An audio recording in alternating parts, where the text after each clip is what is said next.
Holmes avait attentivement lu une lettre que lui avait apportée le dernier courrier.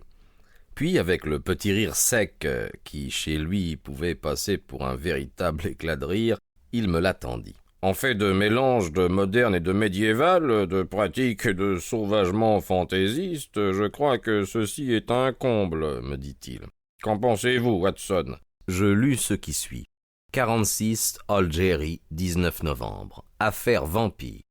Monsieur, notre client, M. Robert Fergusson de Fergusson & Muirhead, courtier en thé de Mincing Lane, nous a posé quelques questions par lettre à propos des vampires.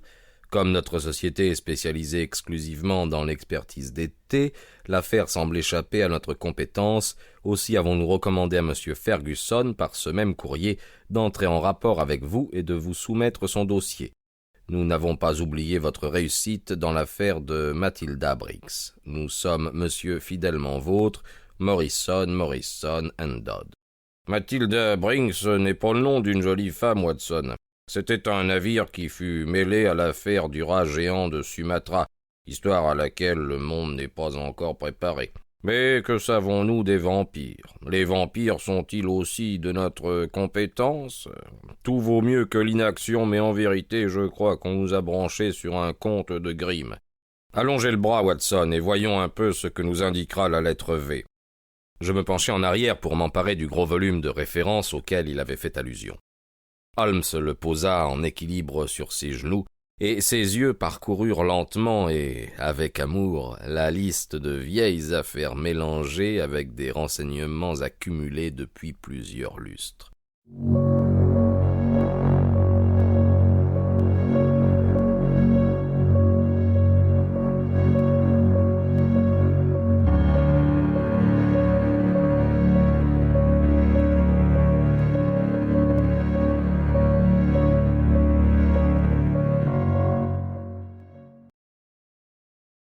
Voyage du Gloria Scott, lut-il tout haut. Vilaine affaire, j'ai vaguement le souvenir que vous avez raconté l'histoire, Watson, et que je me suis trouvé dans l'incapacité de vous féliciter de votre version des faits. Victor Lynch, le faussaire. Venimeux lézard, le Gila, un cas sortant tout à fait de l'ordinaire. Et celui-là, Vittoria, la belle du cirque.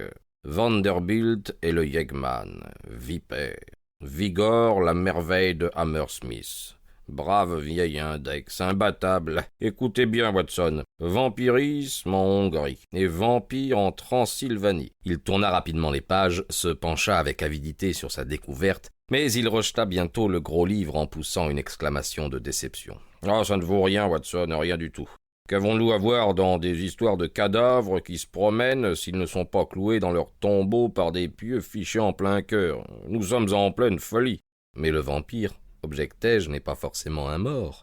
Un être vivant pourrait être un vampire. J'ai lu, par exemple, quelque chose sur des monstres qui suçaient le sang des enfants pour conserver leur jeunesse. Vous avez raison, Watson, cette légende est mentionnée dans mon index. Mais prendrons-nous au sérieux de telles fariboles? Notre agence a les pieds sur terre, et j'entends qu'elle les y maintienne. Le monde est assez vaste pour notre activité. Nous n'avons pas besoin de fantômes. Je crains que nous ne puissions nous occuper de ce monsieur Fergusson. Après tout, cette autre lettre émane peut-être de lui, et contient-elle des renseignements plus précis sur ce qu'il tracasse?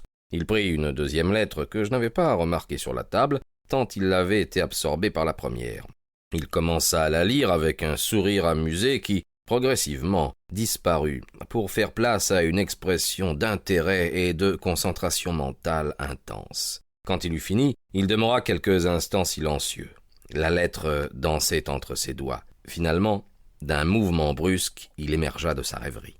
« Fishman's Lamberley.